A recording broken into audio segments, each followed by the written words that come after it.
Hello जी, कैसे हैं आप लोग। एक बार फिर से वेलकम है आपका टीच मी क्लाउड के यूट्यूब चैनल पे। I am Manjeet Rawat, your online instructor. So आज बेसिकली जो बात करने वाले हैं एडब्ल्यूएस की वीडियो है। 17th क्लास है और इस क्लास में हम आपको डिस्क्राइब करने वाले हैं ऑटो स्केलिंग के बारे में। तो अगर हम सर्विस की बात करें या इस पर्टिकुलर टॉपिक की बात करें तो कहीं ना कहीं अगर आप इंटरव्यू की प्रिपरेशन कर रहे हैं या फिर एग्जाम की प्रिपरेशन कर रहे हैं, एडब्ल्यू सोल्यूशन आर्किटेक्ट एसोसिएट सर्टिफाइड बनना चाहते हैं, तो डेफिनेटली एक क्वेश्चन आपको ऑटो स्केलिंग से रिलेटेड जरूर मिलेगा। एंड सेकंड, अगर हम बात करें अपने इंटरव्यू के केस में, तो मोस्ट ऑफ जो इंटरव्यू रहते हैं, स्पेशली जो एडब्ल्यूएस पे इंटरव्यू लेते हैं, स्पेशलिस्ट जो रहते हैं, वो 100% आपसे एक क्वेश्चन पुटअप करेंगे, क्योंकि हर एक एसोसिएट को ये पता होना चाहिए कि जो ऑटो स्केलिंग सर्विस होती है उसको कैसे अप्लाई करते हैं, प्रैक्टिकल पार्ट और अबाउट द कॉन्सेप्ट की थ्योरेटिकल पार्ट क्या होता है, ऑटो स्केलिंग की एक्चुअल मीनिंग क्या होती है। तो कहीं ना कहीं जब से क्लाउड और वर्चुअलाइजेशन और ऑटोमेशन इन्वायरमेंट में आया है, आईटी इन्वायरमेंट में आया है, ऑटो स्केलिंग की मीनिंग लगभग सबको पता होगी। आई होप कि आपको भी पता होगी क्लियर तरीके से कि ऑटो स्केलिंग की का जो कॉन्सेप्ट है वो क्या होता है। तो फिर भी हम एक बार डिस्कस कर लेते हैं। तो स्टार्ट करते हैं। पहले थ्योरेटिकल पार्ट समझेंगे, उसके बाद इसका प्रैक्टिकल देखेंगे अपने एडब्ल्यूएस पोर्टल पे स्टेप बाय स्टेप।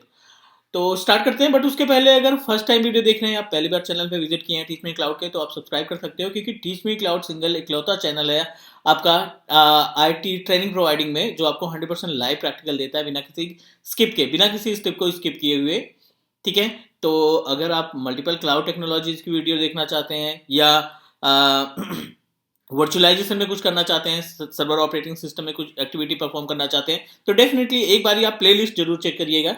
हर एक कैटेगरी की वीडियो आपको 100% लाइव प्रैक्टिकल के साथ अवेलेबल है। चलो डन, ये हो गई थोड़ी सी मार्केटिंग। अब आते हैं हम अपने टॉपिक पे और डिस्कस करते हैं ऑटो स्केलिंग के बारे में। गाइज, अगर हम बात करें ऑटो स्केलिंग की, तो इसको दो पार्ट में कैटेगराइज किया गया है, auto scaling in and auto scaling out. Concept समझते हैं, दोनों का मीनिंग समझते हैं। बेसिकली इन और आउट का, जो ऑटो स्केलिंग इन सर्विस है, जो ऑटो स्केलिंग आउट सर्विस है, इसकी एक्चुअल मीनिंग समझते हैं। फिर उसके बाद एक प्रैक्टिकल देखेंगे। ठीक है। मे बी कि हो सकता है कि 2 से 3 पार्ट इसमें बने ऑटो स्केलिंग में, क्योंकि टॉपिक इतना इंपॉर्टेंट है, टॉपिक इतना बड़ा है कि हमें एक सभी चीजें एक वीडियो में पॉसिबल ही नहीं है। तो कंडीशन हर एक पोर्टल की अलग रहती है। ऑटो स्केलिंग, ठीक है। एडब्ल्यूएस ऑटो स्केलिंग इसलिए मार्क कर दिया क्योंकि जो प्रोसीजर होगा अदर पोर्टल पे वो डिफरेंट होगा, लेकिन जो कॉन्सेप्ट होता है हर एक पोर्टल पे, आप क्लाउड पे एज्योर पे ऑटो स्केलिंग कॉन्फ़िगर करिए, आप गूगल क्लाउड पे ऑटो स्केलिंग कॉन्फ़िगर करिए, कहीं पे भी आप ऑटो स्केलिंग सर्विस को कॉन्फ़िगर करते हैं किसी भी क्लाउड प्रोवाइडर पे, तो कहीं ना कहीं उनका जो कॉन्सेप्ट रहता है इक्वल रहता है, लेकिन जो प्रोसीजर रहेगा ना, जो इंप्लीमेंट करने का तरीका रहेगा, वो अलग रहेगा, चेंज रहेगा। तो चलिए पहले ऑटो स्केलिंग इन के बारे में बात कर लेते हैं, आउट, और एक होता है ऑटो स्केलिंग इन। ठीक है। इनके बारे में डिस्कस कर लेते हैं कि एक्चुअली मीनिंग क्या होती है इनकी। ऑटो स्केलिंग इन में क्या होता है, ऑटो स्केलिंग आउट में क्या होता है, इसको हम किस तरीके से इस्तेमाल करके प्राइसिंग, थोड़ा not not pricing, cost cutting कर सकते हैं और अपने इन्वायरमेंट को मैनेज कर सकते हैं। बेस से स्टार्ट करते हैं, बिल्कुल ग्राउंड से स्टार्ट करते हैं ऑटो स्केलिंग के बारे में समझने के लिए। एक छोटा सा एग्जांपल, आपने प्लान किया कि चलो एक वेबसाइट होस्ट करते हैं, एक ई कॉमर्स वेबसाइट होस्ट करते हैं। ठीक है। और ई कॉमर्स वेबसाइट को होस्ट करने के लिए आपने एक उबंटू मशीन लगा दी, या फिर आपने एक वर्डप्रेस मशीन लगा दी, या कोई भी आपने एक dot net P H P पे विंडोज ऑपरेटिंग सिस्टम पे IIA सर्विस इंस्टॉल करके आपने मशीन लगा दी। तो जाहिर सी बात है, जब आप सिस्टम परचेज करते हैं तो एक कॉन्फ़िगरेशन आप सेलेक्ट करेंगे। मान लीजिए इस कॉन्फ़िगरेशन, इस पर्टिकुलर मशीन की जो कॉन्फ़िगरेशन है वो 8 GB रैम, 4 कोर का CPU आपने लगा रखा है ना, और लगभग आपने 250 GB हार्ड डिस्क। तो दो हार्ड डिस्क एक सेपरेट मैटर होता है, इसका आपके लोड से कोई फर्क नहीं पड़ता है ज़्यादा। तो ये कॉन्फ़िगरेशन हम मान लेते हैं। और ऑपरेटिंग सिस्टम की बात करें तो जो आपने OS इसमें इंस्टॉल कर रखा है वो उबुंटू है। ठीक है। क्योंकि आपने जो वेबसाइट होस्ट कर रखी है ना, वो डॉट नेट पे बना रखी है, सॉरी PHP पे बना रखी है, तो इस वजह से आपने उबंटू मशीन क्रिएट किया है। बिल्कुल बेस से समझना है हमें। अब इस कॉन्फ़िगरेशन में, ठीक है ना, इस कॉन्फ़िगरेशन में जो आपके पास कैपेसिटी है आपके सर्वर की, वो 5000 हिट को एक समय में संभाल सकता है। मीन्स 5K हिट, मतलब 5000 यूजर या कस्टमर्स आपकी वेबसाइट को देखते हैं तो उनमें कोई प्रॉब्लम नहीं आएगी, राइट। 5000 यूजर आपकी वेबसाइट को एक समय में एक्सेस कर सकते हैं।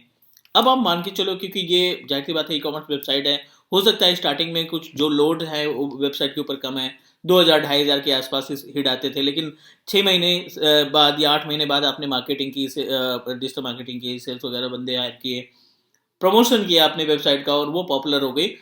हार्डवेयर आपका अभी भी वही है, प्रमोशन आपने अच्छे से कर दिया, अच्छे खासे कस्टमर्स आने लगे, अच्छे खासे विजिटर्स आने लगे हमारी वेबसाइट को देखने के लिए, तो अब आपकी जो ये कैपेसिटी है ये इंक्रीज हो गई, मान लीजिए ये 6000 हो गई, राइट। तो जो आपके सिस्टम के ऊपर हिट पड़ेगे उसके अकॉर्डिंग आपका जो सीपीयू ऑप्टिमाइजेशन, जो रैम का कंजप्शन है ना, वो आपका इंक्रीज होगा। सीपीयू और रैम का जो कंजप्शन है वो इंक्रीज होगा। आउट, अगर आपने ऑटो स्केलिंग आउट सेट कर रखा है और यहाँ पे थ्रेशोल्ड में आपने 80% सीपीयू का कंजप्शन लगा दिया, 80% सीपीयू आपने मैक्सिमम सेट कर दिया कि अगर 80% के प्लस जाता है, मीन्स हिट हमारे 5000 से 6000 होते हैं या 7000 होते हैं, तो आपके ऑटो स्केलिंग काम करना स्टार्ट कर देगा। 85% प्लस जाने के बाद अगर ये 82% भी गया तो इट मीन्स दैट आपकी जो कैटेगरी होगी, वर्चुअल मशीन की कैटेगरी होगी, वो ऑटो स्केलिंग आउट में काउंट की जाएगी। ऑटो स्केलिंग काउंट क्या करेगा, आपकी एज इट इज मशीन एक और ऐड कर देगा, +1 मशीन सेम कॉन्फ़िगरेशन से आपके लिए क्रिएट करके एडजस्ट कर देगा। ठीक है, एडजस्ट करने से बेनिफिट इसका ये होगा कि जैसे कस्टमर बढ़ रहे हैं, जाहिर सी बात है हमारा रेवेन्यू भी बढ़ेगा। कस्टमर बढ़ने के साथ साथ लोड भी बढ़ रहा है, सीपीयू कंजप्शन भी बढ़ रहा है, रैम कंजप्शन बढ़ रहा है, और कहीं ना कहीं हमारी जो वेबसाइट है डाउन जा रही थी, स्लो जा रही थी। उस प्रॉब्लम को सॉल्व करने के लिए ऑटो स्केलिंग आउट ने क्या किया, ऑटोमेटिक एक वर्चुअल मशीन ऐड कर दी, जिससे आपके जो लोड थे वो डिवाइड हो गए। जो 80% सीपीयू ऑप्टिमाइजेशन था वो 40-40% में डिवाइड हो गया। अब आपके पास फिर से 40-40% हुआ, दोनों मशीनों का लोड जो है फिर से 80% हो गया। 80 + 80 टोटल 160, 80 + 80 160% आपका सीपीयू कंजप्शन हुआ। अब 80 प्लस जाने के बाद फिर से एक वीएम कनेक्ट हो जाएगी। तो इट मीन्स दैट आउट का मतलब सीपीयू कंजप्शन अगर आपका 80% से ऊपर या 90% से ऊपर जाता है, जो आप सेट करेंगे थ्रेशोल्ड, उसको क्रॉस करता है, तो आपके लिए एक virtual machine auto scaling out add कर देगा। अब बात करते हैं इनकी। अब आपको लग रहा है कि आपका जो सिस्टम है वो 20% सीपीयू से ज्यादा कंज्यूम ही नहीं कर रहा है, तो 20% सीपीयू कंज्यूम करने का मतलब है कोई टास्क नहीं हो रहा है, एक्चुअल कोई टास्क नहीं होगा।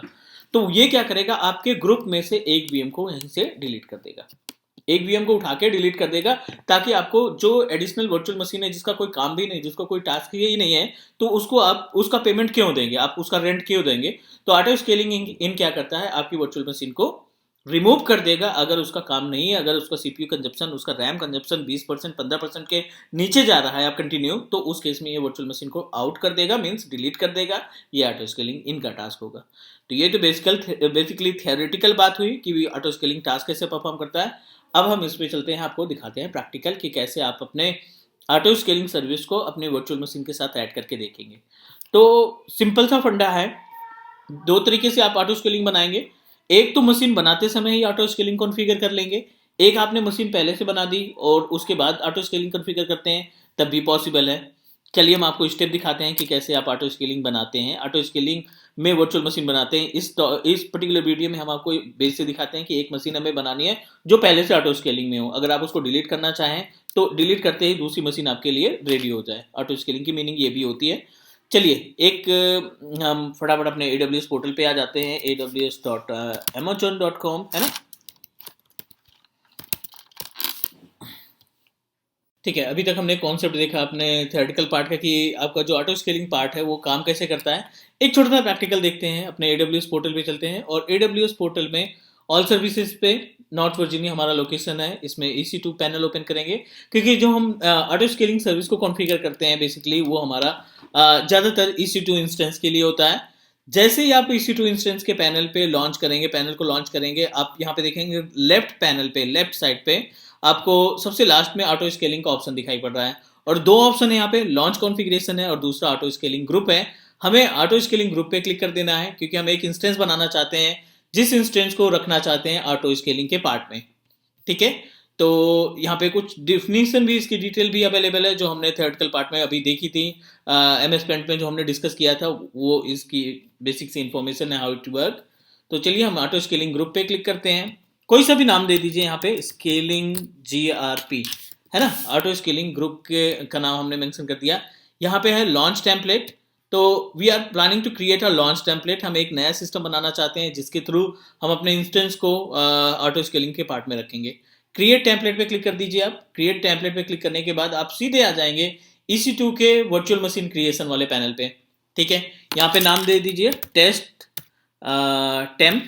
ठीक है, टेस्ट टेम्प, यहाँ पे आप कोई सा भी नाम यहाँ पे मेंशन कर सकते हैं। Auto scaling, everything is okay. यहाँ पे बात आती है AMI, अमेजॉन मशीन इमेज की। तो अमेजॉन मशीन इमेज में मल्टीपल OS यहाँ पे लिस्टेड हैं। हमारा प्लान है यहाँ पे सर्वर 2019 का एक सिस्टम बनाए या 2016, कोई भी OS सेलेक्ट कर लेते हैं। ठीक है, माइक्रोसॉफ्ट सर्वर 2019 बेस, इसको हमने सेलेक्ट कर लिया। इंस्टेंस टाइप में जो आएगा T2 माइक्रो हम सेलेक्ट कर लेते हैं, जो कि T2 स्मॉल सेलेक्ट कर लेते हैं। 1 core CPU, 2 giga of RAM, थोड़ा सा स्पीड अच्छी मिल जाएगी। यहाँ पे की पेयर की बात करते हैं, तो की पेयर अगर आपने पहले से क्रिएट कर रखा है तो ठीक है, नहीं तो आप यहाँ से नया की पेयर बना लीजिए। तो नए की पेयर में हम टेस्ट स्केल के नाम से एक की पेयर बना लेते हैं। .pem यानी वर्चुअल मशीन जो हमारी विंडोज़ की है, इस वजह से पब्लिक की बनाते हैं। क्रिएट की पेयर पे जाते हैं। Everything is okay. BPC हमें डिफॉल्ट रखना है क्योंकि अपने पास BPC इन्वायरमेंट में नहीं है। यहाँ पे कोई भी चीज़ हमें सेलेक्ट करना है। यहाँ पे security group, existing security group या नया सिक्योरिटी ग्रुप आप बनाना चाहते हैं, तो नए सिक्योरिटी ग्रुप में आप नाम दे दीजिए कि कौन सा सिक्योरिटी ग्रुप आप ऐड करना चाहते हैं। Test SG, test security group. Next यहाँ पे BPC add security group rule. तो ऐड सिक्योरिटी ग्रुप रूल के केस में हमें एक पोर्ट ऐड करना है। विंडोज़ मशीन है, इस वजह से RDP आप अटैच कर दीजिए, 3389 अटैच कर देंगे। No need to do anything. Volume already एक ऐड है 30 गिग की, इसके एक्स्ट्रा वॉल्यूम हम नहीं ऐड करना चाहते हैं। And now click create and launch. Sorry,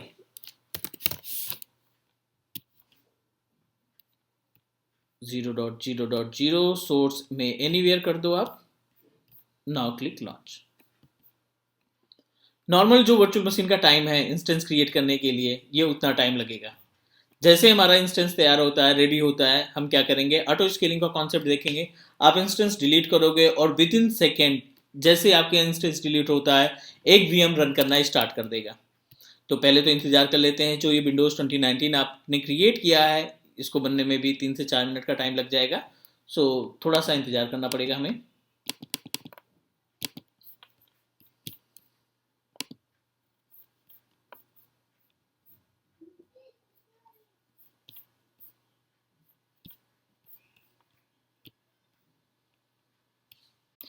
अपने पास इंस्टेंस इन प्रोग्रेस है, इसमें हम नेम भी मेंशन कर देते हैं, scale, auto scale VM।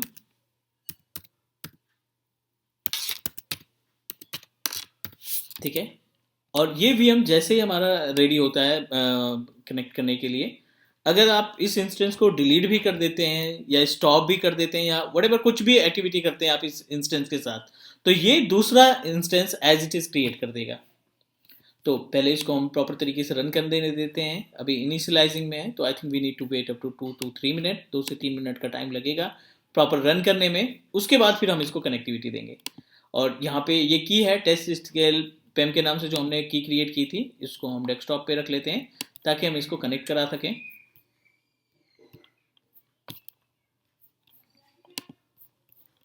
Refresh the page. Connectivity के लिए सेम प्रोसीजर है, आपको कनेक्ट पे क्लिक करना है, गेट पासवर्ड पे जाना है, बट अनफॉर्चुनेटली सिस्टम हमारा अभी इनिशियलाइज मोड में है, इस वजह से अभी हमें की का ऑप्शन नहीं दिखाई पड़ रहा है। तो थोड़ा सा इंतजार कर लेते हैं।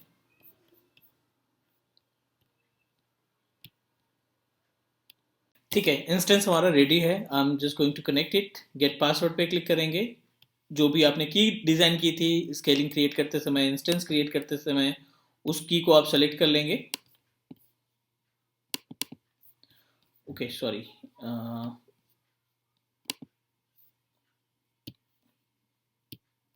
प्रॉब्लम विथ माय ब्राउज़र, तो मुझे क्रोम से लॉगिन करना पड़ेगा।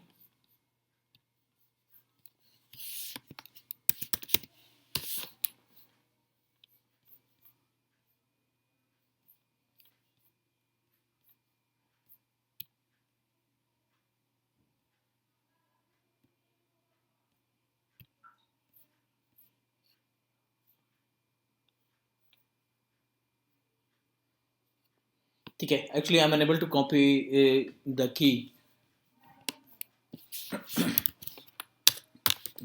Cloud class, okay. Same account को हम लॉगिन कर लेते हैं, सारी चीज़ें सेम रहेगी, we just change the browser only.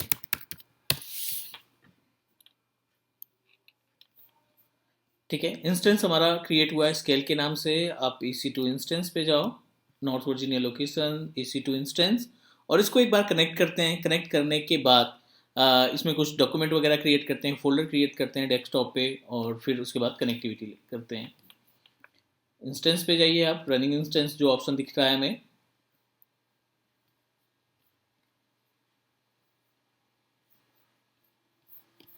ठीक है, और ये इंस्टेंस जो है ऑटो स्केलिंग मोड में है। कनेक्ट करिए, सेलेक्ट योर इंस्टेंस, कनेक्ट पे क्लिक, और जो भी आपका RDP है, RDP क्लाइंट है, तो गेट पासवर्ड पे जाएंगे। जो पासवर्ड आपने क्रिएट किया है डेस्कटॉप पे हमने रखा है उसको, टेस्ट स्केल सेलेक्ट करिए, डिक्रिप्ट करिए। ये अपने पास पासवर्ड आया। पासवर्ड को कॉपी करने के बाद आपको ये जो माइक्रोसॉफ्ट का टूल है इसको ओपन करा लेंगे। कोई से भी एक AWS इंस्टेंस हमने सेलेक्ट किया, कॉपी द पासवर्ड, यहाँ पे हमने पासवर्ड को पेस्ट किया। उसके बाद सेकेंड स्टेप में हमें क्या करना है, जो इसकी पब्लिक IP एड्रेस है, we need to copy it and paste here, control B, now connect it.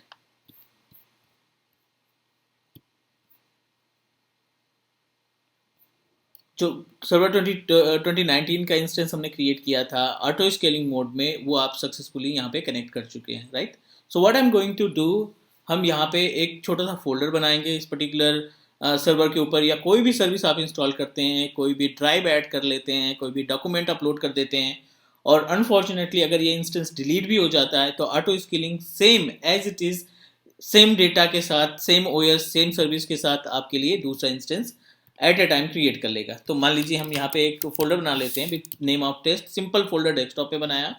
अब पोर्टल पे जा करके इस इंस्टेंस को हम डिलीट कर देते हैं, इस इंस्टेंस को टर्मिनेट कर देते हैं या स्टॉप कर देते हैं, और थोड़ी देर तक के लिए इंतजार करते हैं। अब इंस्टेंस पे गए, हमने इसको किया टर्मिनेट, राइट। जो रनिंग इंस्टेंस था ऑटो स्केलिंग VM के नाम से, इसको हमने टर्मिनेट कर दिया, सिंपल सा, ओके। कुछ ही देर बाद विद इन 3 to 5 मिनट आपके पास as it is instance run करना स्टार्ट कर देगा, ठीक है। तो आपको थोड़ा सा इंतजार करना पड़ेगा, 2 से 3 से 4 मिनट तक का, और आप देखोगे कि यहाँ पे एक नया इंस्टेंस आपका बनके रेडी हो जाएगा। That is the actual concept of auto scaling. But इसमें हम और भी चीज़ें ऐड करेंगे, मे बी 1-2 वीडियो आपको और मिले ऑटो स्केलिंग से रिलेटेड, लेकिन अभी थोड़ा सा हम इंतजार कर लेते हैं। टर्मिनेटिंग पे आ गया है, बस थोड़ी देर बाद एक नया इंस्टेंस बनना स्टार्ट हो जाएगा,